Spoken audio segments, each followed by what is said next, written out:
Time և CNN-ի արդյունքներով նա ճանաչվել է 20-րդ դարի լավագույն էստրադային կատարող, գերազանցելով այնպիսի աստղերի, ինչպիսիք են Էլվիս Պրեսլին և Բոբ Դիլանը։ Նրա ձայնը հնչում է ամբողջ աշխարհում՝ Նյու Յորքից մինչև Տոկիո, Հռոմից մինչև Մոսկվա։ Դառնալով ամենահայտնի հայն աշխարհում, նրա շնորհիվ աշխարհասփյուռ հայերը սկսեցին ասոցացվել ոչ թե զուտ տունը կորցրած փախստականների, այլ հաջողակ և հնագույն մշակույթի կրողների հետ։ Անցնում են տարիներ, տասնամյակներ, իսկ նրա ձայնը հնչում է որպես Հայաստանի հանդեպ հավերժական սիրո արձագանք, որն ապրում է յուրաքանչյուրիս մեջ։ Շառլ Ազնավուր։ Բարև ձեզ, ես Սուրեն Պետրոսյանն եմ։ Այսօր կխոսենք մեծ հայի մասին, ով դառնալով ֆրանսիացի, միևնույնն է մնաց հայ։ Մարդ, ում հիշում և մեծարում է ամբողջ աշխարհը։ Նրանով հիանում են թե ֆրանսիացիները, թե ճապոնացիները և թե շատ տարբեր այլ ազգեր։ Իսկ մենք ոչ միայն հիանում ենք, այլ նաև երախտապարտ ենք, քանի որ նա ոչ միայն բարձր պահեց հայի անունը աշխարհով մեկ, այլ նաև նա մշտապես կանգնած էր ազգի կողքին նրա դժվարին պահերին։ Բաժանորդագրվեք մեր ալիքին, տարածեք թողարկումը, նպաստելով կարևոր բովանդակության տարածմանը։ Իսկ մենք սկսենք։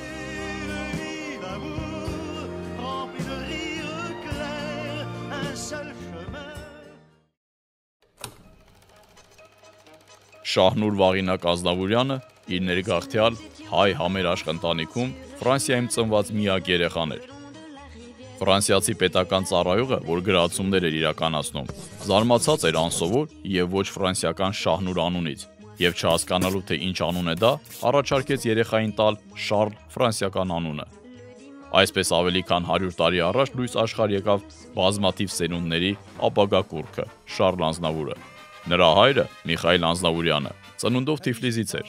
Փարիզում նա ուներ ռեստորան, բայց հոգու խորքում նա երգիչ և դերասան էր։ Նա սիրում էր ելույթ ունենալ իր սեփական ռեստորանում և հյուրասիրում էր երբեմնի իր նման ունեզուրկ բոլոր ներգաղթյալներին, ինչև հետագայում դարձավ նրա սննկացման պատճառը։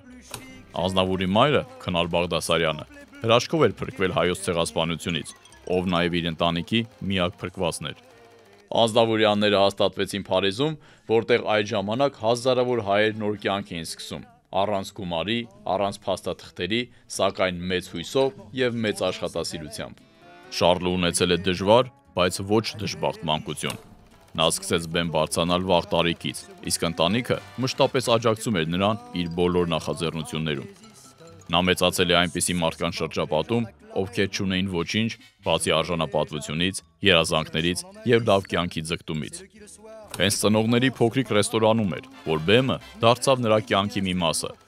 և հենց այդտեղ էր, որ փոքրիկ Շառլը մանկական միամտությամբ մի օր մարգարեաբար ասաց. «Ես հայտնի կդառնամ»։ Ազնավուրյանների կյանքը լի էր բոլոր փախստականներին բնորոշ երկվությամբ։ Մի կողմից ֆրանսիական հասարակությանը ինտեգրվելու և իրենց երեխաներին ավելի լավ կյանք պարգևելու ձգտումը, մյուս կողմից իրենց հայկական արմատներն ու ինքնությունը պահպանելու մեծ ցանկությունը։ Ապագա մեծ շանսոնյեն մեծացավ այս երկու աշխարհների խաչմերուկում։ Մի կողմում հայկականը իր հիշողությամբ ու ցավով, մյուս կողմում ֆրանսիականը նոր լեզվով և էլեգանտությամբ։ Այս երկվությունը հետագայում պիտի դառնար նրա յուրօրինակ ոճի աղբյուրը՝ ֆրանսիական նրբագեղությունը հայկական վիրավոր հոգու տարրերով։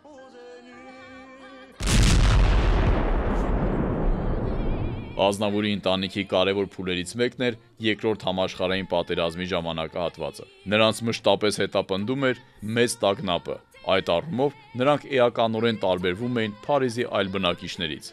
Գերմանական զորքերի կողմից Փարիզի գրավումից հետո նրանց բնակարանը դարձավ ապաստան այն մարդկանց համար, ովքեր գնալու այլ տեղ չունեին։ Այնտեղ թաքնվում էին թե հայերը, թե հրեաները և թե ֆրանսիացի զինվորները։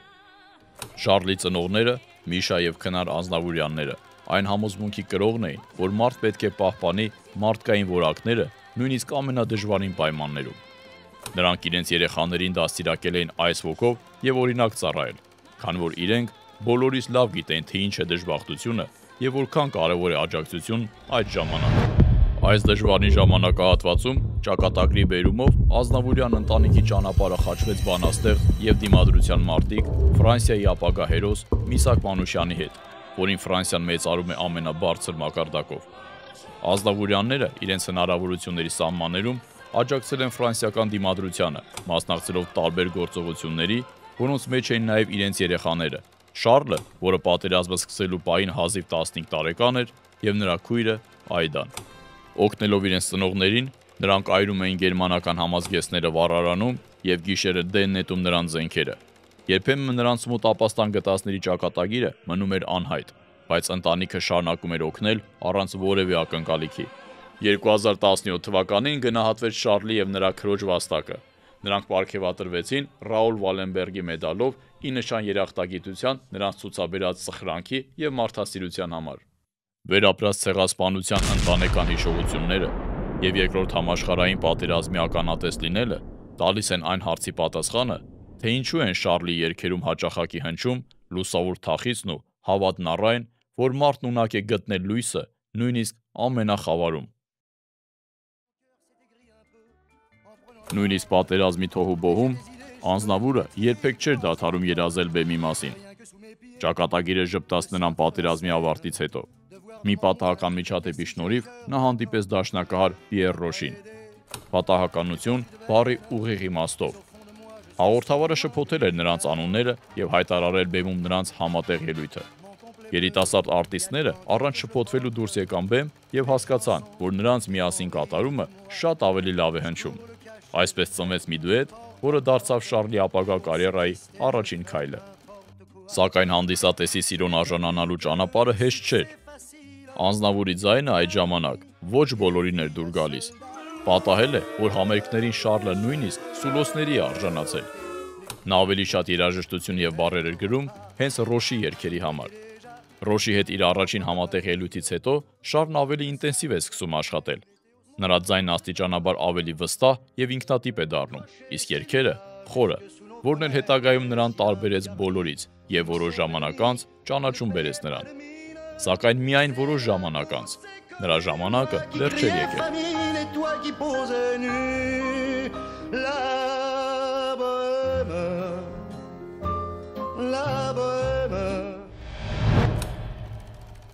«1946 թվականը ճակատագրական էր։ Հենց այդ ժամանակ էր, որ Շառլի կյանքը փոխվեց մեկ գիշերվա ընթացքում։ Նա Փարիզի մի կաբարեում պատահաբար հանդիպեց լեգենդար Էդիթ Պիաֆին։ Պիաֆը մտել էր ընդամենը 1 րոպեով, բայց մնաց մինչև առավոտ, գերված երիտասարդ Ազնավուրի երգերի անկեղծությամբ ու անսովոր խորությամբ։ Երեկոն վերածվեց անվերջ զրույցի, գին ու բաժակի շուրջ։ Ծիծաղի, երաժշտության, կյանքի եւ ոգեշնչման մասին պատմությունները միահյուսվում էին օդում։ Պիաֆը նրան առաջարկեց շրջագայություն Ամերիկայում։ Հնարավորություն, որը կարող էր դուռ բացել դեպի մեծ արվեստի աշխարհ։ Այսպես սկսվեցին այս երկու ստեղծագործ անհատների առեղծվածային փոխհարաբերությունները։ Նրանք սիրային կապի մեջ չէին, նրանց միավորում էր ամուր ընկերությունը, որն աներևակայելի արդյունավետ էր։ Շառլը երգեր էր գրում Պիաֆի համար եւ միաժամանակ դառնում նրա իմպրեսարիոն, քարտուղարն ու նույնիսկ վարորդը, ուղեկցելով նրան ամենուր։ Իսկ Պիաֆն իր հերթին դառնում է Շառլի խորհրդատուն եւ մուսան։ 8 տարի շարունակ նրանց միությունը բարեկամության, ստեղծագործականության եւ նվիրվածության համատեղում էր, ինչը դարձավ ֆրանսիական բեմի պատմության ամենազարմանալի ու ամենանշանավոր համագործակցություններից մեկը։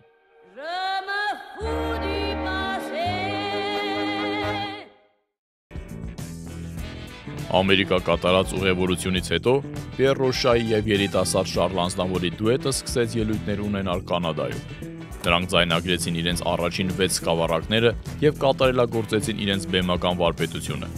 40 երկարուձիգ շաբաթ անընդմեջ շաբաթական 11 համերգ տալով։ Տեղացի հանդիսատեսը պաշտում էր նրանց, եւ դուետը դարձավ ֆրանսիախոս Քվեբեկի իսկական աստղ, գրավելով յուրաքանչյուր ունկնդրի, ով կարոտում էր իսկական ֆրանսիական երաժշտությունն ու երգերը։ Սակայն Շառլ Ազնավուրը չբավարարվելով այդ ամենով, շուտով ցանկացավ վերադառնալ Ֆրանսիա։ Նա երազում էր նոր լսարան, ավելի մեծ բեմեր եւ ավելի մեծ ճանաչում ինչպես Ֆրանսիայում, այնպես էլ ամբողջ աշխարհում։ Ռոշը բավարարվելով ձեռք բերվածով մնում է Կանադայում, մինչդեռ Ազնավուրը վերադառնում է երաժշտական աշխարհի սիրտ։ Ֆրանսիայում նրան նոր մարտահրավեր է սպասում։ Էդիթ Պիաֆի ընկերների շրջապատում նա սկսում է փնտրել իր ուրույն տեղը։ Նրան անխնա քննադատում են։ Տարօրինակ ձայն, ցածր հասակ եւ տգեղ։ Սակայն սեփական տաղանդի եւ հաջողության նկատմամբ անվերապահ հավատն ու վստահությունը դառնում է նրա հենարանը։ Նա սովորում է գրավել եւ պահել հանդիսատեսի ուշադրությունը, երգել սրտանց եւ չվախենալ լինել այնպիսին, ինչպիսին որ կա, չնայած ծառին ու կասկածներին։ Այդ ժամանակ նա արդեն փոխել էր իր ազգանունը, դարձնելով այն ավելի հնչեղ ֆրանսիական հանդիսատեսի համար։ Այսպես է սկսվում Շարլ Ազնավուրի ճանապարհը դեպի համաշխարհային բեմեր։ Այդ տարիներին բեմը լի էր թեթև եւ պարզ սիրային երգերով։ Դրանք նորաձև էին, հասկանալի, մեղեդային, առանց խորքային իմաստի։ Շարլը համոզված էր, որ սերն ուղեկցում էր բոլորին, սակայն երգել այդ մասին առանց դրան հաղորդելու անհրաժեշտ խորություն նա չէր կարող։ Ազնավուրը վստահ էր, հանդիսատեսին պետք է ոչ թե զվարճացնել, այլ դաստիարակել, քայլ առ քայլ ընտելացնելով իսկական արվեստին, իրական երաժշտությանը, որը փոխանցում է կյանքը իր բոլոր դրսևորումներով եւ ոչ թե միայն մեղեդիներ։ Սա դարձավ նրա առաքելությունը։ Ճանապարհը դժվար էր։ Այո, նա չհրաժարվեց իր սկզբունքներից միլիոնավոր լսարանի համար։ Նրան անտեսում եւ ծաղրում էր մամուլը, նրա երգերը հաճախ չէին ընկալվում, բայց նա համոզված էր, որ էժանագին հիթերի աղմուկից այն կողմ նա կգտնի իր լսարանը։ Եվ այնուամենայնիվ ճակատագիրը չէր կարող հավերժ անտարբեր մնալ նրա նկատմամբ։ 1954 թվականին, տարիների համբերատար եւ քրտնաջան աշխատանքից հետո, նա ստորագրեց իր առաջին խոշոր պայմանագիրը։ 3 շաբաթ անընդմեջ Ազնավուրը ելույթ է ունենում Փարիզի լեգենդար Ալհամբրայում։ 3 շաբաթ եւ հաղթանակ։ Յուրաքանչյուր ելույթ կարծես խոստովանություն լիներ, իսկ յուրաքանչյուր քառատող հոգու ճիչ։ Հանդիսատեսը գերված էր։ Մարդ, ում դեռ վերջերս համարում են Էդիթ Պիաֆի աշակերտը, դարձավ աստղ։ Եվ ընդամենը 1 տարի անց, 1955 թվականին, տեղի ունենում իրադարձություն, որի մասին երազում էր յուրաքանչյուր արվեստագետ։ Ազնավուրին հրավիրում են Օլիմպիա, Ֆրանսիայի ամենահեղինակավոր դահլիճը։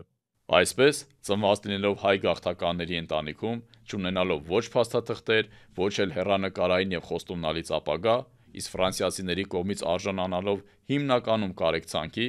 այժմ նա կանգնած էր Ֆրանսիայի ամենամեծ բեմում։ Համերգները հաջորդում են մեկը մյուսին, առավոտյան եւ երեկոյան, եւ ամեն անգամ դահլիճը լեփ-լեցուն էր։ Մարդիկ գալիս էին տեսնելու եւ լսելու ֆրանսիական երգի նոր աստղին։ Քննադատները սակայն չեն շտապում նրան հեղեղել գովեստի խոսքերով։ Նրանք դեռ դատում են խիստ, երբեմն նույնիսկ զայրույթով։ Բայց դա այլևս կարևոր չէր։ Շարլ Ազնավուրը հաջողության էր հասել։ Նա գտել էր իրեն, իր տեղն ու իրական հանդիսատեսին։ Օլիմպիայի համերգները տևել են 12 շաբաթ, աղմկահարույց հաղթանակի 12 շաբաթ։ Բեմում Ազնավուրը ելույթ էր ունենում հայտնի Պոլ Մորիայի նվագախմբի նվագակցությամբ, ում հետ միասին նրանք հրաշքներ էին գործում։ Ամեն երեկո դահլիճը լեփ-լեցուն էր։ Մարդիկ կրկին ու կրկին գալիս էին լսելու նրա ձայնը, անկեղծ, մի փոքր խռպոտ, բայց մինչև հոգու խորքը թափանցող։ Հաջողությունը ոչ միայն պարզապես մեծ էր, այլ լիովին վաստակած։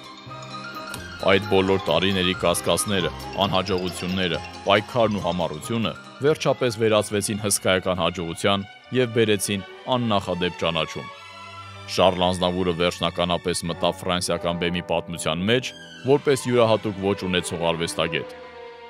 Ֆրանսիան նվաճելուց հետո նա ուղևորվում է օվկիանոսից այն կողմ, Ամերիկա։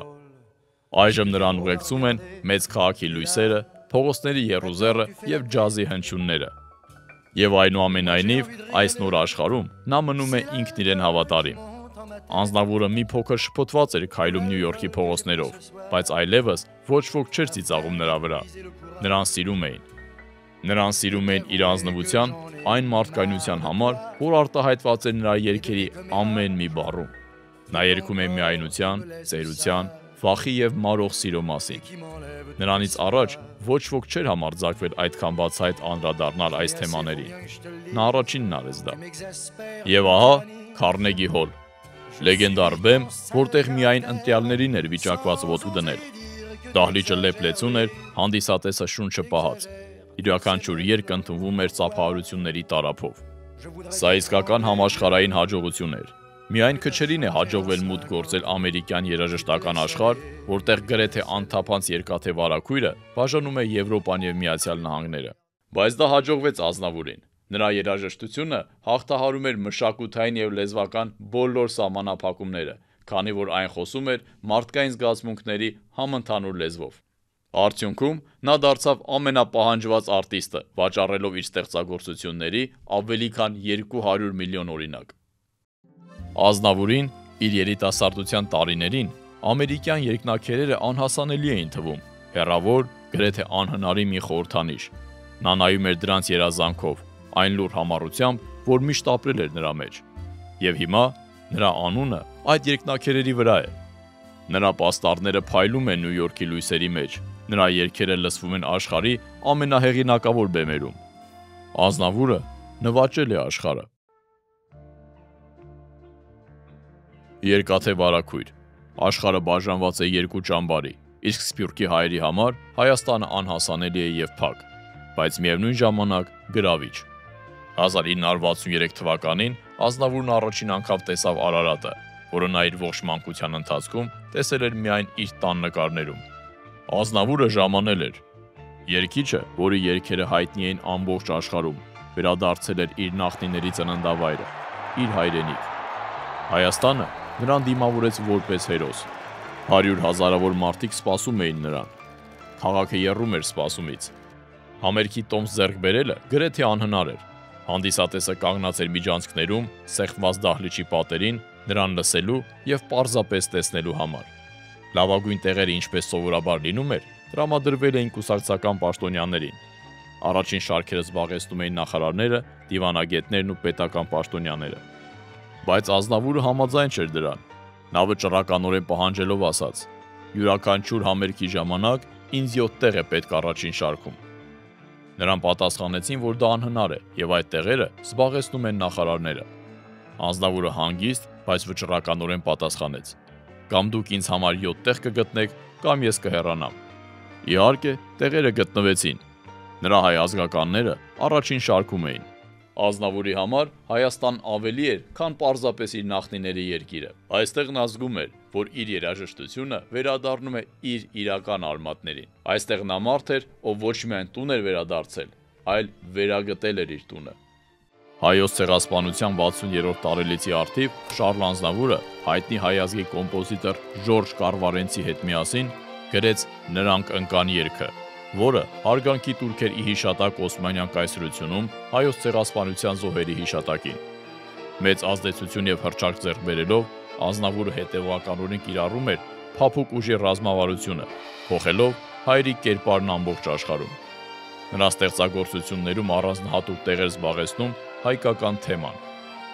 Նրա հայրենիքին և պատմությանը նվիրված երգերից են «Ինքնակենսագրությունը» և «Քնքուշ Հայաստանը», որոնց երաժշտությունն ու խոսքերը ներծծված են ազգային մշակույթի ու արմատների հանդեպ տածած մեծ սիրով։ Հատկապես կարևոր է նշել, որ այդ ժամանակաշրջանում շատ հայեր հաջողության հասնելու համար հրաժարվում էին սեփական ինքնությունից, քանի որ այն ասոցացվում էր դժբախտության և ողբերգության հետ։ Սակայն Ազնավուրը մնաց այնպես, ինչպես որ կար, չուրանալով և չհրաժարվելով սեփական ինքնությունից։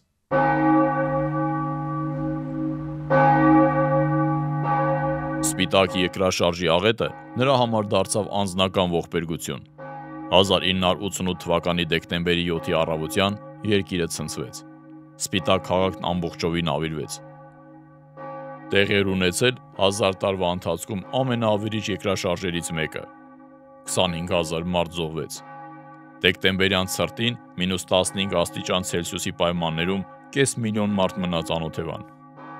Աշխարհը ցնցված էր լուրից։ Օգնությունը գալիս էր բոլոր կողմերից։ Եվ Ազնավուրը բնականաբար առաջնագծում էր։ Նա գրեթե անմիջապես եկավ Հայաստան։ Նա քայլում էր ավերված քաղաքների փողոցներով, խոսում մարդկանց հետ, գրկում նրանց և լսում։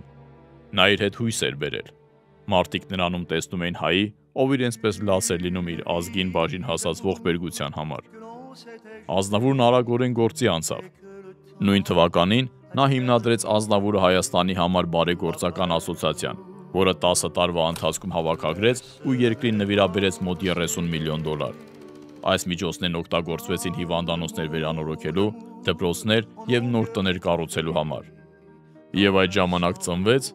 «Պողտու Աղմենի, քեզ համար Հայաստան» երգը, Այն կատարելու համար Ազնավուրը հրավիրեց Ֆրանսիայի շանսոնի և փոփ երաժշտության լավագույն երգիչներին։ Միասին նրանք ստեղծեցին համերաշխության, սիրո ու հիշատակի յուրատեսակ օրհներգ։ Երգը 13 շաբաթ անընդմեջ գլխավորեց հիթ շքերթները։ Վաճառվեց ավելի քան 2 միլիոն ձայնագրություն, որի ողջ հասույթը տրամադրվեց տուժածների ընտանիքներին։ Ազնավուրի ձայնը միավորեց Ֆրանսիան և Հայաստանը, Արևելքն ու Արևմուտքը և վերջիվերջո ամբողջ աշխարհը։ Գրեթե յուրաքանչյուր շրջագայության ժամանակ Ազնավուրը անփոփոխ կերպով իր համերգներից ստացված եկամտի մի մասը նվիրում էր Հայաստանին։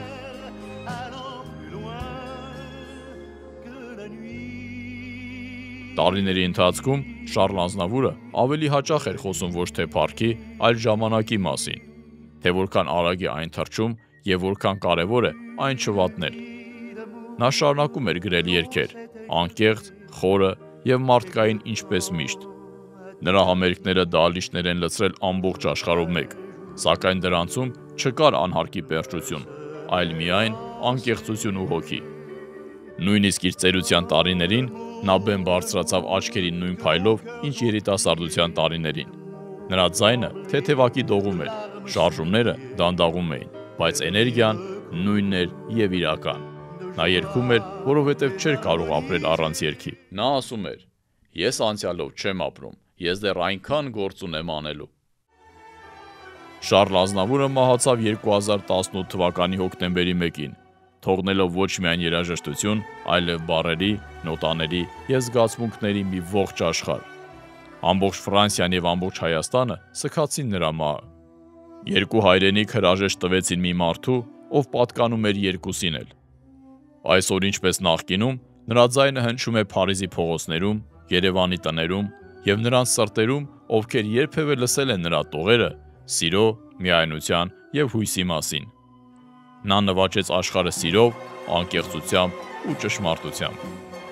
Հնարավոր է այստեղ թաքնված է Ազնավուրի գաղտնիքը։ Իր երգերում նա ամեն անգամ ապրում է մի փոքրիկ կյանք, որը ապրել էր Մոնմարտրի նեղ փողոցներում և վերապրել հայրենիքի մասին իր հուշերի միջոցով, որն էլ նա կրեց իր հսկայական սրտում ամբողջ կյանքի ընթացքում։ Մեր թողարկումների ընթացքում մենք բազմիցս անդրադարձել ենք Սփյուռքի մեր հայրենակիցներին, ովքեր հսկայական ներդրում են ունեցել հայրենիքի շենացման գործում, սկսած Կոստանդզարյանից, ավարտած մինչև Պողոս Նուբար և Գալուստ Գյուլբենկյան։ Այս մարդիկ դարձել են մեր ինքնության կարևոր և յուրատեսակ մի մասնիկը, որոնց թվում է նաև Շառլ Ազնավուրը։ Իսկ դուք արվեստի և մշակույթի որ հայ գործիչներին կցանկանայիք, որ մենք անդրադառնանք մեր հաջորդ թողարկումների ընթացքում։ Գրեք ձեր կարծիքը մեկնաբանություններում, ես սիրով այն կարդում եմ։ Ձեզ հետ էր Սուրեն Պետրոսյանը։ Եղեք ոգով ուժեղ, մինչ նոր հանդիպում։